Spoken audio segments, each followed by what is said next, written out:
এই সিজনের আমার কাছে প্রথম বিয়ে বাড়ি, বাট এর আগে দুটো বিয়ে বাড়ি ছিল। আমার শরীর খারাপের কারণে আমি যেতে পারিনি। আদিম গিয়েছিল, আদিমের পাপা গিয়েছিল, শাশুড়ি মা সবাই গেছিলো, বাট আমি যেতে পারিনি। তো দুটো বাড়ি, একটা বাড়ি তো আমি অ্যাটেন্ড করতে পারিনি। আজকে প্রথম বিয়ে বাড়ি মানে সিজনে আমার। তো এটাও যাব না আমি ধরে রেখেছিলাম। তো তারপরেও বাড়ি যেহেতু খুবই কাছে হচ্ছে, বাইপাসে ওপারটা, তো সেই কারণে আর কি যাচ্ছি। তো একদম সিম্পল বলা যায় কি? তোমরা একটু কমেন্ট করে জানিও যে সিম্পল বলা যায় কি না।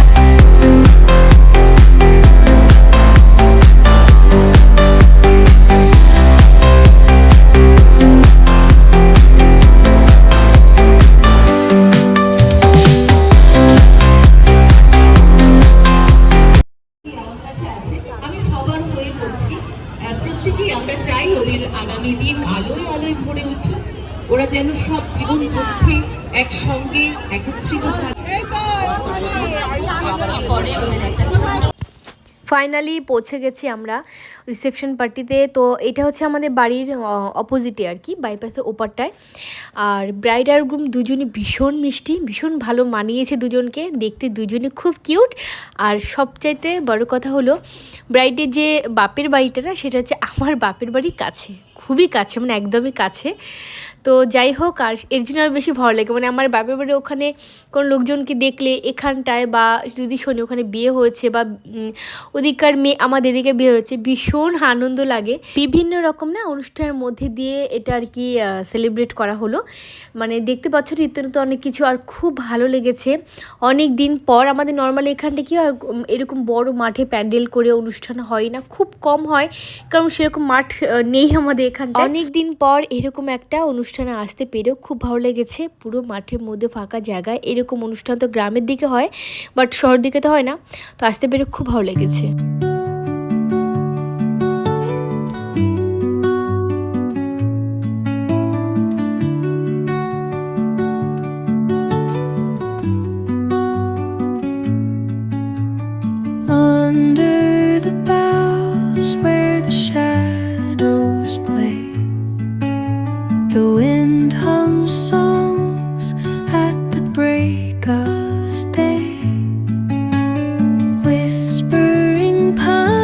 সমস্তটাই বুফে সিস্টেম ছিল, তো সেই কারণে আর কি দেখতে পাচ্ছ আদিম আমাদের উপর ডিপেন্ড নেই, ওদের যেটা খুশি ইচ্ছা ওরা খেয়ে নিচ্ছে এদিক ওদিকে।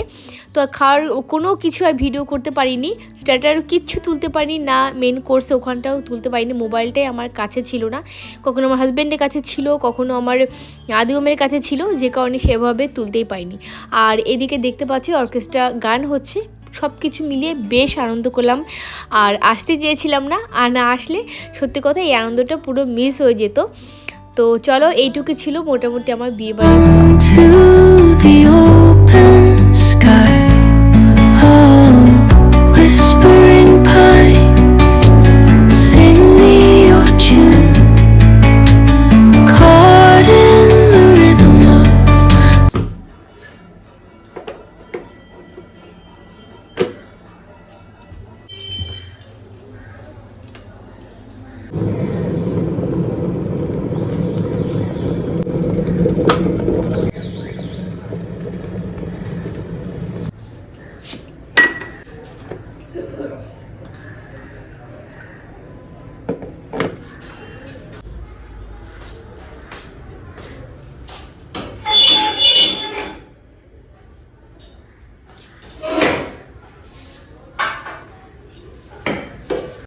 শুভ সকাল তোমাদের সবাইকে, কারণ আজকে হলো পরের দিন সকালবেলা।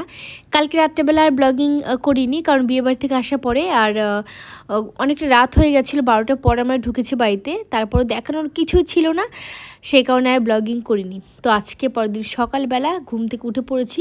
আজকে বেশ সানি ওয়েদার, মানে বাইরেটা দেখে না এত ভালো লাগছে, বেশ একটা রোদ চনমনে একটা দিন।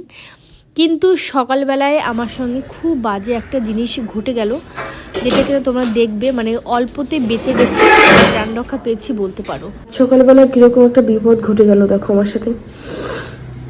ছোলার ডাল ওটার মধ্যে বসিয়েছিলাম, ওখান থেকে পুরো ছোলার ডাল, আর আমি আটা মাখছিলাম দাঁড়িয়ে দাঁড়িয়ে, ওখান থেকে পুরো, হ্যাঁ এই তো, হ্যাঁ ওখান থেকে মানে পুরো উপর থেকে এইটা মানে উড়ে এসে পুরো এইভাবে উড়ে এসে এখানটা এসে পড়লো, আমার পায়েও লেগেছে হালকা করে। ঠাকুর আছে বলে বেঁচে গেলাম।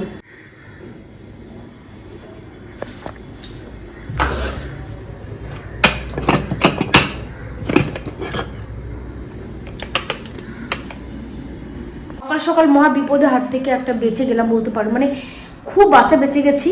কারণ প্রেশার কুকার এই ধরনের ঘটনা তো হামেশা শুনতে পাওয়া যায়, ইউটিউব খুললে দেখতে পাওয়া যায়, বা বাড়ির আশেপাশে এরকম মোটামুটি শুনতে পাওয়া যায় প্রেশার কুকার ব্লাস্ট হয়েছে এরকম, তার থেকে মহা বিপদ হয়ে যায়।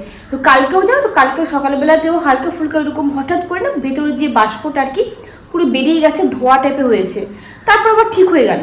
এমনি আদার্স কোনো সমস্যা ছিল না, বা কোথাও লিক হয়েছে বা এরকম কিছু না। সে কারণে আজকে আমি আবার বসেছিলাম ছোলার ডালটা, কিন্তু দেখো মানে জাস্ট মানে একটা সিটি হতে না হতেই অবস্থাটা হলো, মানে 1 মিনিট 1.5 মিনিটের মধ্যে একটা ব্যাপার। কিরকম যে লাগছে না, গা পা কাঁপছে আমার ভয় এখন। আদিও বেরিয়ে গেল এই মাত্র, এই জাস্ট ওরা নামলো, ওদেরকে নামিয়ে দিয়ে আর কি গাড়িতে আমি আর তুলতে যাই না, কারণ যেহেতু বাড়ির নিচে এসে দাঁড়ায় গাড়ি, আগেও দাঁড়াতো বাড়ির নিচে, তবে এখন বড় হয়েছিল বুঝতে শিখেছে, সেই কারণে যাই না। এখন পুরো ঘর বাড়ির সমস্ত কিছু ক্লিন করব, এই ঘরে বেড কভারটা চেঞ্জ করব, ওই ঘরে বেড কভারটা চেঞ্জ করব, দুটো ঘরে বেড কভার চেঞ্জ হবে আজকে। এই ইউনিটটা আজকে একটু ক্লিন করার ইচ্ছা আছে, তো চলো দেখা যাক। আর জানো তো কাজ করছি, মানে যাই করছি না কেন মনের মধ্যে শুধু ওই ভয়টা কাজ করছে। সকাল সকাল কি সাংঘাতিক একটা ঘটনা ঘটে গেল। প্রথমে একবার ভেবেছিলাম যে তোমাদের সঙ্গে শেয়ার করব না, তারপর দেখলাম যে না, শেয়ার করি। কারণ হচ্ছে আমার একটু বোকামো হয়েছে, কালকেও যেহেতু একবার হালকা করে এরকম ঘটনা ঘটতে গিয়েছিল, আজকে আমি আবার সেই প্রেশার কুকারটা ইউজ করেছি। তো এরকম বোকামো তোমরা করো না আমার মতো। তো যাই হোক, ঠাকুর আছে, ইউনিভার্স আমার পাশে আছে বলে আমি বেঁচে গেলাম আজকে। তো যাকে চলো, আর এবার হচ্ছে পুরো বিছানা ভালো করে ক্লিন করব। তার আগে এই হাতের যে পলাটা, এটা আর কি খুলবো। বলো তো, এইটা থাকলে না মানে কোনো কাজ হয় না, কিন্তু সবসময় পরে থাকা আমাদের হ্যাবিট নেই, ভারী ভারী জিনিস। সেই কারণে কি হয় বলতো, কাজ করতে গেলে, বাসন মাজতে গেলে বা যে কোনো কাজ করতে গেলে এটা এসে মানে ধাক্কা লাগছে। আর তার থেকে বড় কথা, সবসময় পরে থাকলে না এগুলো বসে যাবে ডিজাইনগুলো। আর এই পলারটা আমার আজকে নেই, পলারটা অনেক দিন আগে, মানে আদিম যখন ছোট তখনই মোটামুটি ট্রেন্ডিং আর কি এই ধরনের মোটা মোটা পলা, মানে তখনও পুরোপুরি ওঠেনি। আমি মানে অনেক অনেক আগে বানিয়েছি, তো আমাকে দেখে অনেকে আবার বানিয়েছিল। তো যাকে চল আগে পলাটা খুলি।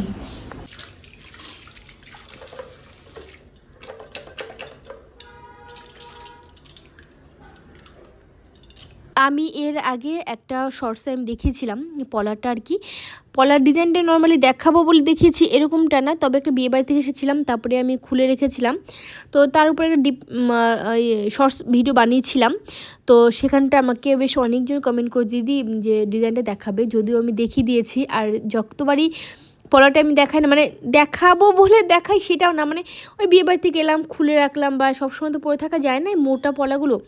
তো তোমরা অনেকে অ্যাপ্রিসিয়েট করো, খুব ভালো বলো ডিজাইনটা। আর আমার এই পলা বাঁধানোর ডিজাইনটা না দেখে অনেকে বানিয়েছে, অনেকে সেম ডিজাইন বানিয়েছে, খুব সুন্দর ডিজাইন। আর পুরো পলাটা জুড়ে কাজ করা, মানে পেছনের দিকটাও সমানে কাজ করা, সামনের দিকটাও, দুটো দিকে কাজ করা। আমার দিদিও বানিয়েছে, ওরটাও এরকম ভরাট ডিজাইন, বাট ওর ডিজাইনটা একটু আলাদা, আমারটা আলাদা। তো এটা খুব ভালো লাগে। আর হ্যাঁ, এটা অনেক দিন আমি আগে বানিয়েছি। আর এর আগে আরেকজন আমার পলার ছিল আর কি, সেটাও আছে, সেটা সিম্পলের মধ্যে ওটা আর কি, ওটা সরুর ভেতরে নর্মাল যেমনি হয় পলা অমনি। আর এটা মোটাও সবসময় পরেও থাকতে পারি না, কাজ করতে ভীষণ আনইজি হয়, মানে এখানে গুঁতো লাগছে ওখানে গুঁতো লাগছে, ডিজাইনগুলো তো যখন তো উঠে যেতে পারে এই সমস্যাটা হয়। তো চলো ফাইনালি এই ঘরটা এখন ক্লিন করব, মানে বেড কভারটা চেঞ্জ করে দেবো। চেঞ্জ করার পরে তারপর যাব ওই ঘরে।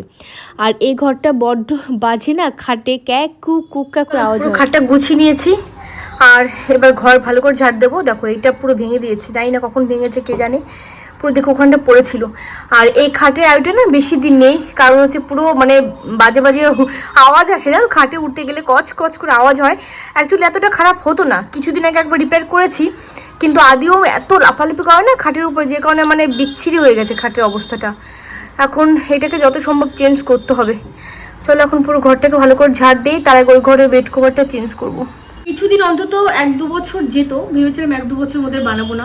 প্রথম ভেবেছিলাম একটা খাট বানিয়ে নেবো, তারপর দেখলাম না আর কিছুদিন যাক, আদিও মা একটু বুঝতে শিখুক, কারণ ওই ঘরে বক্স খাটটা আমার এত শক্তপোক্ত একটা খাট বলে না এতদিন টিকে রয়েছে, না ওই খাটটাও খারাপ হয়ে যায়। কিন্তু এই ঘরে খাটটা আবার আনবো, ওটারও অবস্থা সেম করবে। তো ভাবলাম কিছুদিন যাক, কিছুদিন যাওয়ার পরে আবার এই ঘরে খাটটা বানাবো। কিন্তু এত বাজে বাজে আওয়াজ হয় খাটের উপর উঠতে গেলে না, তো বিচ্ছিরি একটা আওয়াজ হয়, ক্যাচ কুচ আওয়াজ হয়। আর আদিম এটার উপরেই লাফালাফি করবে, আর ওই আওয়াজটা নাকি ওদের পছন্দ, বললেও শুনবে না, যে কারণে হচ্ছে এটাকে ইমিডিয়েট চেঞ্জ করতে হবে। অনেক দিন হয়ে গেছে জানো তো বেডরুমটা সেভাবে ডেকোরেশন করা হয় না। আর সত্যি কথা বলতে ভীষণ ব্যস্ততম একটা লাইফ কাটাচ্ছি। মানে আমাকে না একজন কমেন্ট করেছিল, আমার নামটা এই মুহূর্তে খেয়াল নেই, সেও বলেছে দিদি তোমার শরীর ভালো থাকে? আমার তো একদিনও শরীর ভালো থাকে না, কারণ তোমার মতো আমার একই অবস্থা, আমার টুইন্স বেবি, ওদেরকে সামলাতে গিয়ে আমি পুরো হিমশিম খেয়ে যাই। আমার নামটা এই মুহূর্তে খেয়াল পড়ছে না, তুমি যদি আমার ভিডিও দেখে থাকো অবশ্যই কমেন্ট করো। তো একই সেম অবস্থা, তাকে আমি বলেও দিয়েছিলাম, ঠিকই বলেছো, শরীর ভালোই থাকে না, একটা দিনও শরীর ভালো থাকে না, আজ এই প্রবলেম কাল ওই প্রবলেম। যতই পজিটিভ মাইন্ড থাকার চেষ্টা করি না কেন, পজিটিভলি থাকার চেষ্টা করি না কেন, শরীরের প্রবলেম যেন কিছুতেই ছাড়ছে না। তো সব কিছু মিলিয়ে না এনার্জি পাই না। আর এখন তো দিন ছোট হয়ে গেছে, আরও অনেক সমস্যা। মানে শীতকাল এলে, আমি আগের ব্লগে বলেছিলাম না যে শীতকালটা যেন আমার সহ্য হয় না, আমার মানে বডি সাথে পারমিট করে না। মানে কেন কি জানি, আমার বডিটা মানে গরমকালের জন্য তৈরি হয়েছে, এদিকে গরমকালে আবার ঘেমে জল হয়ে যায়, সেদিকেও প্রবলেম। ওই যে যেটা হয় আর কি, মানুষরা তো কোনো কিছু তো খুশি হতে পারে না, এটা হচ্ছে ব্যাপার। তো যাই হোক, আমি ইচ্ছে আছে দেখে কিছুদিন মধ্যে পুরো বেডরুমটা একটুখানি আমি চেঞ্জ করব লুকটা। তার আগে অবশ্য ওয়ালগুলো একটু কালার করতে হবে, তো এখনও করছি না, করব কিছুদিন পর। আর এই যে মাঝখানে একটু দোকানেও গিয়েছিলাম, দোকান থেকেও ফিরে এসেছি, আটা নিয়ে এসেছি। এখানটা লুজ আটা, 5 কিলো লুজ আটা হলে কী হবে, আটাটা ভীষণ ভালো, সে কারণে এখন লুজ আটাই আনি। আর এখানটা আছে 5 কিলো আলু, ঠিক আছে, তো একবারে বেশি করে নিয়ে এসেছি। আর 5 কিলো আলুটা আমি আনতাম না, অ্যাকচুয়ালি আমি প্রথমে নিয়েছি হচ্ছে নতুন আলু, আমি 3 কিলো নিয়েছি, তারপরে আবার 2 কিলো মতো নিলাম হচ্ছে নতুন আলু। পুরানো যে আলু নর্মালি কিনি সেটা আগে নিয়েছি, তারপরে নতুন আলু আবার দেখে ওটা আবার 2 কিলো নিয়ে এলাম। তো ভাবলাম যে না, আর নতুন আলু আমার খুব একটা পছন্দের নয়, তবে আমার হাজব্যান্ড আবার খুব পছন্দ করে, তো সে কারণে নিয়ে এলাম। নতুন আলু দিয়ে আলুর দম কিংবা এই তরকারিগুলো খেতে বেশ ভালো লাগে। তো আর আমার আলুর দম খুব একটা প্রিয় না, আর আলুর দম করলে ছোটো ছোটো যে আলুগুলো হয় না, ওইগুলো বেশি ভালো লাগে খেতে। তো জায়গায় জলে সমস্তটা গুছিয়ে রাখবো, নতুন আলু একটা ভিতরে রেখে দিয়েছি, পুরানো আলু একটা ভিতরে রেখে দিচ্ছি। আর আমার বাড়ির নিচেই যেহেতু দোকান, একদম মানে বিল্ডিংয়ের নিচেই দোকান, সেহেতু আমার বেশি করে আনার প্রয়োজন পড়ে না। তবু আজকে গেলাম দু রকমের আলু দেখে আর কি নিয়ে এলাম।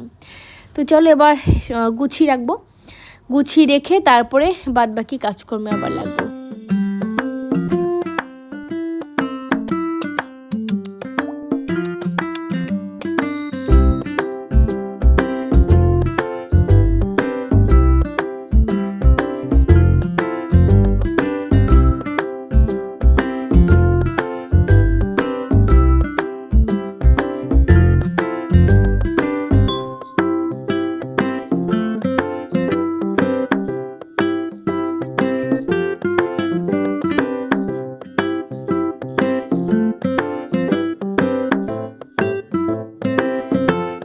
কালকে যেহেতু বিয়েবাড়িতে আমরা গিয়েছিলাম, তো বিয়েবাড়িতে না বেশ অনেক খাওয়া হয়ে গেছে, খাওয়া দাওয়া পরিমাণটা মানে আমি অনেক খাইনি, মানে কি বলবো, আমি খেতে পারি না সেইভাবে আর কি। তবু যে স্ন্যাক্স অনেকটা খেয়ে নিয়েছিলাম, স্টার্টারে অনেক বলে ফেললাম, বাট অনেক নয়। তারপরে হচ্ছে এদিকে বিরিয়ানি ছিল, মাটন বিরিয়ানিটা একটু নিয়েছিলাম, অল্প একটু। মিষ্টি কোনো কিছু সেরকম খেতে পারিনি, কারণ বিরিয়ানি খাওয়ার পরে না আর মুখটা পুরো হয়ে যায়, আর মিষ্টি খেতে ইচ্ছে করে না। তো সেই কারণে ভাবলাম আজকে একদমই, এবং আদিও ভীষণ পরিমাণে স্টার্টারে ওখানটা খেয়েছে, এই হচ্ছে কাবাব খেয়েছে, এটা খেয়েছে, ওটা খেয়েছে। তো তারপরে আবার মিষ্টি অনেক কিছু খেয়েছে, আদিম পাপাও খেয়েছে একসাথে। তো আজকে ভাবলাম যে দুপুরবেলা একদমই সিম্পল রান্না করব। আর হ্যাঁ, সকালবেলা ছোলার ডাল হচ্ছে তোমরা দেখলে প্রেশার কুকার ভিতরে কিন্তু ছিল, শুকিয়ে গেছিলো বাট ছিল, ছোলার ডাল আর রুটি সকালবেলা আর কি খাওয়া হয়েছে। আদিমকে টিফিনও দিয়ে দিয়েছি এবং আমরা ওটাই খেয়েছি। আর এখানে বাঁধাকপি করেছি ভাজি, আর এখানটা হচ্ছে পাঁচমিশালি না, মূলো, বেগুন, আলু, একটুখানি আছে পালং শাক, বা এইসব দিয়ে একটা সবজি করেছি। আর এখানে হচ্ছে বাঁধাকপি ভাজি, আর বাঁধাকপি ভাজি নামানোর আগে দিয়ে দিয়েছিলাম একটুখানি হচ্ছে ধনেপাতা। আর আমার বাঁধাকপি ভাজিটাই আমার সবচেয়ে ভালো লাগে, কি ভাতের সাথে বলো কি রুটির সাথে বলো, আমার ভীষণ ভালো লাগে। সে কারণে আমি ভাজি করি। আর নর্মালি মাছে মাথা ফেলে দাও এইসব তো করি, তবে ম্যাক্সিমাম সময় ভাজি আমি করি, খুব তাড়াতাড়িও হয়ে যায়। তবে অনেকে আবার সেদ্ধ করে জলটা একটুখানি ফেলে দেয়, তবে আমি জলটা কিন্তু ফেলি না, নর্মালি ভাজি এমনি হয় সেমনি ভাজি করে নিই। তো চলো এখন বড় কাজ করতে হবে, সেটা হলো সকালবেলা যে কাণ্ড ঘটলো, পুরো কিচেন একদম কি বলবো হলুদ হয়ে রয়েছে, ফ্রিজের পেছনে ঢুকে গেছে, মানে কোথায় দিয়ে পুরো সুইং করে, আমি পাশে দাঁড়িয়েছিলাম, পুরো সুইং করে এসে পড়েছে। সেদিকে কী করে যে পড়েছে প্রেশার কুকারটা আমার পাশে, আমি তো মানে কি বলবো ভয় পেয়ে গেছি। তার সঙ্গে সঙ্গে গ্যাসের যে আলোটা না, মানে ওই ফ্লেমটা হচ্ছে মানে বড় হয়ে উঠেছে। আর আমি মানে তবু আমি সাহস করে তো বন্ধ করেছি, বন্ধ করে আমি দৌড় মেরেছি এদিকে। তখন তো প্রেশার কুকারে তখনও শব্দ হয়েই চলছে।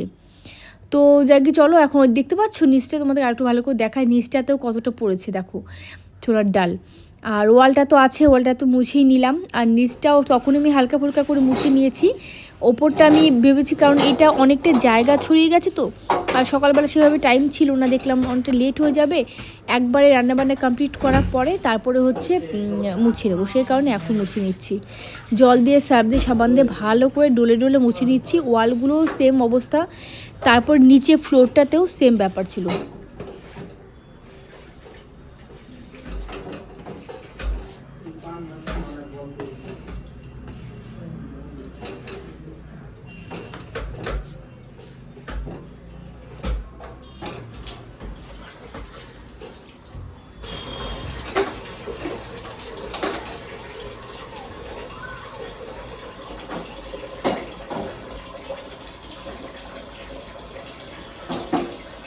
সত্যি কথা বলতে ঠাকুর আমার সঙ্গে সবসময় আছে, ইউনিভার্স আছে আমি জানি, সে কারণে বেঁচে গেছি। আর আমি একটু বোকামও করে ফেলেছি, কালকেও যেহেতু প্রবলেমটা হতে যাচ্ছিলো, কালকেও সামান্য একটু মধ্যে দিয়ে গেছে, তারপরে না দেখলাম ঠিক হয়ে গেল, পরে আবার একটু ভাত করে নিলাম দিনের জন্য, কিন্তু এরকম হয়নি আর কি এতটা, সে কারণে সাহস করে আজকে আমি দিলাম। কিন্তু যাই হোক, আমি তবু বলো কমের ভিতরে আমি বেঁচে গেছি, নয়তো অনেক সময় দেখা যায় ব্লাস্ট হয়ে যায়, আগুন ধরে যায়, তারপরে পুরো চিমনি টিমনি ফেটে যায়, ব্লাস্ট হওয়ার সময় অনেক সমস্যা হয়।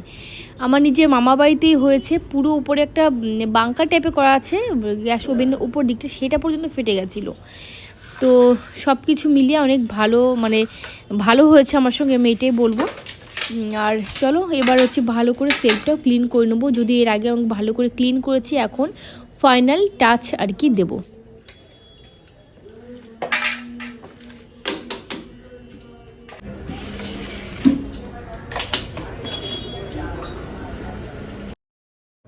মোটামুটি কিচেন আমার ক্লিন করা কমপ্লিট, যেখানে যা ছিল, আর চারিদিকে ছড়িয়ে ছিটে গেছে, তো সমস্ত কিছু ভালো করে ক্লিন করে নিয়েছি, একদম ঝকঝকে তকতকে করে নিয়েছি কিচেন। তবে কী বলতো, নিচে যে কাপবোর্ডে ড্রয়ারে ওখানে এখানে দেখলাম হালকা ফুলকা লেগে আছে, ওটা নেক্সট দিন করে দেবো। তো আপাতত ক্লিন করার পরে এরকম লুক, কেমন লাগছে অবশ্যই কমেন্ট করে জানিও। চলো তাহলে আজকের মতো ব্লগ আমি এখানটায় এন্ড করছি, দেখা হবে নেক্সট আরও একটা ব্লগের সাথে। আর ততক্ষণের জন্য তোমরা সবাই অনেক ভালো থেকো, অনেক হ্যাপি থেকো, আমিও ভালো থাকবো। তো চলো আজকের মতো সবাইকে টাটা, বাই।